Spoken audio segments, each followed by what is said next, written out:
அஷ்டமி திதியில் பைரவ வழிபாடு செய்வது பயத்தை போக்கி கடன் நிவாரணம் அளித்து செல்வத்தை செல்வ செழிப்பாக்கி வாழ்வில் தன்னம்பிக்கை தந்தருளும்.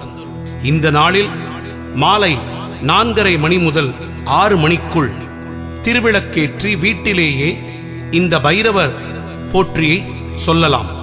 பைரவர் சன்னதி முன்பு கூட்டாக அமர்ந்து ஒருவர் சொல்ல மற்றவர்கள் திருப்பிச் சொல்லலாம். பைரவர் அருள் திண்ணமாகும். ஓம் பைரவனே போற்றி, ஓம் பயநாசகனே போற்றி, ஓம் அஷ்டரூபனே போற்றி, ஓம் அஷ்டமி தோன்றலே போற்றி, ஓம் மயன்குருவே போற்றி, ஓம்